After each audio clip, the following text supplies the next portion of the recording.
La Coalición Colombiana por el Derecho a la Educación es una organización que nació en Colombia en el 2005, en el marco internacional del derecho humano a la educación, bastante ligada a la campaña latinoamericana por el derecho a la educación y a la campaña mundial por la educación.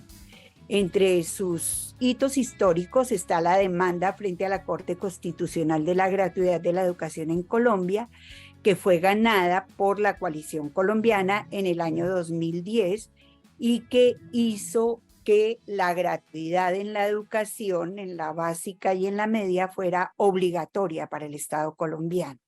Consideramos que la educación de personas jóvenes y adultas es un derecho humano fundamental, que según la jurisprudencia de la Corte Constitucional colombiana, es un derecho que tiene como fin la realización de la dignidad humana, potenciar el ejercicio de otros derechos como la igualdad de oportunidades, al trabajo, los derechos de participación política, la seguridad social. La educación de personas jóvenes y adultas se constituye en una herramienta central de justicia social y de equidad en este país. Siempre se habla de adultos, desafortunadamente, porque la ley no se ha actualizado en ese aspecto. Ya desde el 97 está autorizado la inclusión de los jóvenes. Y voy a dar un ejemplo. En Bogotá el año pasado aproximadamente tenemos un dato de 21.000 estudiantes matriculados, de los cuales 14.000 están entre 15 y 24 años, que para mí son estudiantes jóvenes que merecen toda la atención de un joven para formarse en su bachillerato y en su universidad. Y cuando fuimos a tabular, solamente el 4% de esa población son adultos mayores de 40 años. El 4% no más. O sea, seguimos hablando de los adultos, seguimos pensando que son personas ya llegando a los 60, 70, 50, que no merecen una inversión, no merecen una educación, y no es así. Las condiciones de pobreza del país ha alejado a los jóvenes del día y les ha tocado irse a la noche y a los fines de semana a esta educación. Y cada día es más la población joven que la población de adultos. Yo invitaría al ministerio a revisar toda esa parte estadística, a mirar y a comenzar a pensar que es una educación más para jóvenes que para adultos. Y entonces tenemos un sistema educativo lleno de brechas. Y bueno, ese término tan técnico nos lleva a pensar en muchas fisuras que son exclusiones sociales. Y excluir del derecho a la educación es excluir de muchos más derechos, o es expresión de una exclusión social muy profunda. Entonces aquí no estamos frente a un simple asunto. Esto tiene mucho que ver con sencillamente quedarse estimulando el servicio educativo que puede ser prestado por actores o instituciones no estatales, y entonces lo que debería ser para el derecho a la educación se va para otras cosas. Entonces aquí nosotros afirmamos hay una debilidad, una invisibilización y falta de reconocimiento de la beca en las políticas educativas y en las políticas sociales. Sobre qué es la educación de jóvenes y adultos, eso nos permite un poco tener más sensibilidad y enfocar los programas y los proyectos hacia las necesidades más importantes de esta población, y sobre todo qué tipo de educación requiere, ¿no? El tema, por supuesto, de la andragogía, los enfoques educativos para las características de esta población, siempre pensando pues, en educación formal, por supuesto. Todos los proyectos y programas para el desarrollo de esta educación, las apuestas ligadas a recursos que por lo general siempre son insuficientes, pensar un poco en las poblaciones beneficiarias, pues en ese abanico siempre es importante. Y bueno, las apuestas de este gobierno es priorizar un poco los territorios con altos indicadores de analfabetismo, con más necesidades en educación, con problemas de extraedad, deserción, etcétera.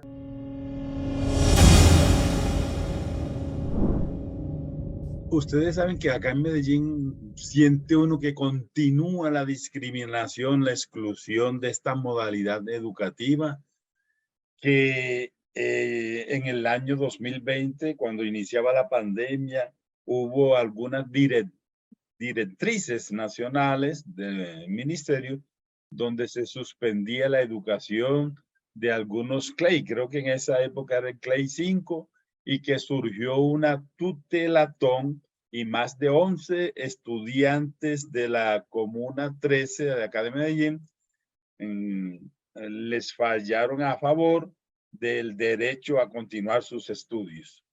Ahorita ayer recibí una tutela que se ganan unos estudiantes de la institución educativa Héctor Abad Gómez, queda ubicada en el centro de Medellín, y también les habían impedido matricularse para el CLEI 5 a mitad de año. O sea, ahorita no podían, en junio, julio, no pudieron matricularse, y la Secretaría de Educación les decía que era que no se podía, hubo argumentos como que el presupuesto no se podía cambiar, que eso desde enero se solicitaba el gasto de todo el año, y que por lo tanto era anualizado los costos, y que por lo tanto no se podía abrir el CLEI 5 a mitad de año, ni empezar un CLEI 6, que es el último grado, el último CLEI de esta modalidad, que no podía empezar en enero. Los estudiantes, creo que fueron unos 5 estudiantes, instauraron nuevamente la tutela. Es muy parecido al caso del 2020. Y les fallen a favor de que ese fue un error, creemos, de Secretaría de Educación, que no contempla, no proyecta que eso va a pasar a mitad de año, y que hay que prever esos gastos para esos estudiantes. En todo caso, se ha venido, digamos que se ha continuado esa mirada despectiva, esa mirada de poca importancia por la educación de los jóvenes y adultos. Los estudiantes de Gilberto Castaño de la Nocturna también tenemos derecho a la educación. En el primer semestre de este año, después de la cuarta semana de iniciado el calendario escolar, salió la resolución de horas extras para atender a estos 3 grupos poblacionales. Y en el segundo semestre salió la cuarta semana y media. Es decir, que prácticamente de las 40 semanas del calendario escolar, hay 8 semanas y media, casi las 9, perdidas. Perdidas porque realmente no hay manera de recuperar ese tiempo. Así, la disponibilidad presupuestal de las horas, de las 160 horas por grupo en postprimaria, por ejemplo, o en los CLEI, esté aprobada y esté ahí, pero ya pasó ese tiempo que no pudo ser atendido. ¿Por qué no puede ser atendido? Porque no se puede autorizar la prestación de ese servicio sin que haya la resolución y el certificado de disponibilidad presupuestal.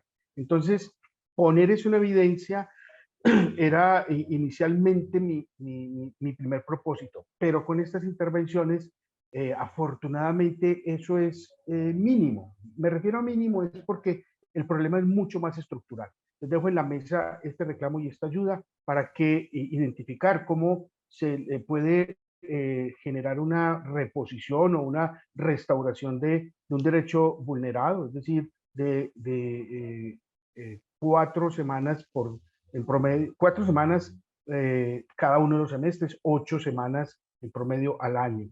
¿Sí? ¿Por qué? Porque muchas veces dicen, no podemos generar la resolución de aprobación de horas extras hasta no tener la matrícula completa. Es decir, hasta que la matrícula, el número de estudiantes son los que justifican la necesidad. Y ahí tenemos la necesidad y para definir la partida presupuestal, y ahí tenemos una contradicción administrativa en la medida en que perjudica gravemente la prestación de este servicio o la garantía del derecho.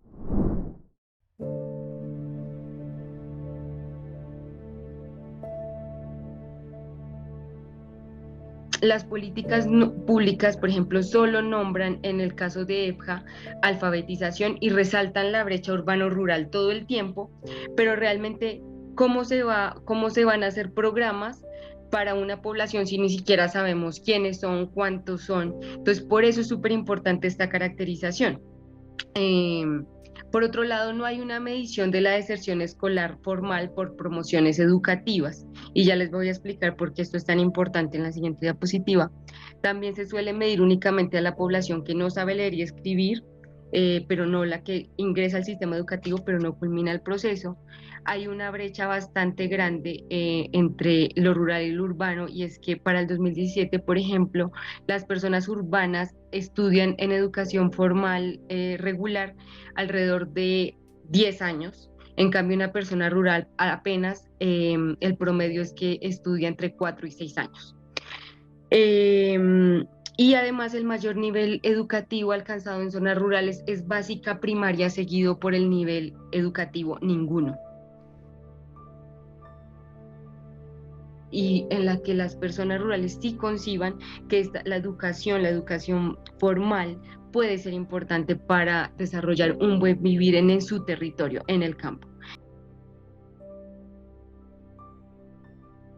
Así es la educación popular, en donde, o sea, hay una gran apuesta para lograr que no se sesgue de pronto, ¿no? En el decir que solamente la importancia de la educación y como lo hablan ustedes desde la alfabetización es leer y escribir, sino que también es la oportunidad de motivar, de incentivar, de darle la posibilidad que genere sus capacidades, que tenga sus gustos y sus preferencias, a veces por desarrollar mucho más otras habilidades y no quedarnos en que solamente tenemos que aprender recetas, fórmulas, sino cómo eso realmente lo entendemos y lo ponemos en práctica dentro de nuestros territorios. Una cosa bien importante es que esto logra que la vida sea mucho más digna en el campo, ¿no? Porque de todas maneras a veces pensamos que el llenarnos de cosas materiales es la felicidad, pero realmente cuando uno empieza a ver el campo de otra forma, a sentirlo y a poderlo transformar con otra visión, logra volverse rico. Y yo digo, una casa en el campo no solamente es rica porque se va a encontrar diferentes cosas materiales y comodidades, sino también por la belleza que le da el tema natural. Y yo lo digo, una casa sin flores no es una casa, y creo que eso es lo que embellece. Y lo otro, la sencillez y la humildad con que quienes habitamos la zona rural transmitimos nuestros conocimientos desde nuestros propios lenguajes, desde nuestras propias habilidades, y sin desconocernos que somos habitantes de la zona rural. Y por eso coincido muchísimo en que la educación tiene que darle una mirada, pero una mirada no solamente desde afuera, sino desde adentro, y que esa construcción de estas políticas públicas, de estos cambios, se tiene que lograr también de abajo hacia arriba y no de arriba hacia abajo. Ese mapa de incidencia necesariamente nos debe llevar a saber cuáles son nuestros aliados, cuáles son los grupos que vienen trabajando desde las regiones, desde los territorios, desde las comunidades, y además saber cuáles son los espacios donde debemos de ocupar para que realmente esa política quede como una política de Estado. Creo que hacia el segundo encuentro en octubre sería importante que nosotros tengamos claridad sobre ello y poder efectivamente lograr que tanto en el Congreso como en el Ministerio de Educación Nacional se tengan en cuenta unas necesidades detectadas por las organizaciones, por los estudiantes, por las comunidades. Sino también pensar en una educación contextualizada, con muchas habilidades, muchas metodologías, porque ya no estamos para hacer una educación de solamente en el aula, si bien se pueden hacer introducciones muy cortas dentro de las aulas, pero lo demás tiene que ser más desde la investigación, desde lo vivencial, desde el sentir. En ese sentido, hago un llamado y pienso que lo fundamental también es apostarle a una educación rural para los docentes. O sea, yo creo que si no pensamos también en unas condiciones dignas para los docentes, si no pensamos en apoyar mucho el tema que sea contextualizado hacia lo rural y hacia lo urbano, me iría yo también en este sentido, no va a haber cambios. Ya hacemos un llamado como a pensar la EPJA desde los enfoques diferenciales. Vemos que las mujeres en menor medida pueden acceder a esta educación. Hay unas cifras que son principalmente por las tareas de cuidado, en algunos en menor caso por embarazos, pero también porque sus padres o compañeros no están de acuerdo con que ellas estudien. El tema étnico es súper importante porque el 70% de las, por ejemplo, de las personas que se autorreconocen en el país como indígenas habitan la ruralidad. Entonces, ellos tienen un sistema educativo indígena propio y también es necesario analizar cómo ellos están pensándose la EPJA desde este sistema educativo, pero también lo étnico es muy importante como aporte a pensarse una EPJA rural por como la legislación diferencial que ellos tienen y contextualizada de su forma y concepción del mundo, que no es menor en el caso rural porque es un ámbito y un ambiente totalmente distinto al urbano.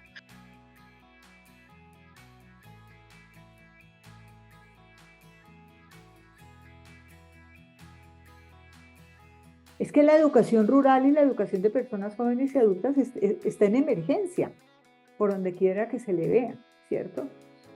Entonces, es muy satisfactorio de verdad que desde estas iniciativas que hemos tenido como Coalición Colombiana podamos realmente como contribuir, digamos, con el mejoramiento, con la felicidad también de la gente de poder construir sus procesos educativos, con que se mejoren las condiciones para el trabajo. Eso es todo un reto y todavía sigue siendo un desafío, pero yo creo que vamos en la dirección correcta. La educación de calidad es una inversión, tiene que ser una inversión y no un gasto como lo está contemplando el Ministerio y el Estado. Más fructífera que hace un país, porque es que esa educación produce sensatez, madurez, esperanza, progreso y lo más importante para Colombia en este momento, cuando se es educado, tiene uno la capacidad de perdonar. La necesidad de que construyamos un recorrido ya hacia la construcción de una política pública hacia esta población tan importante de jóvenes y adultos.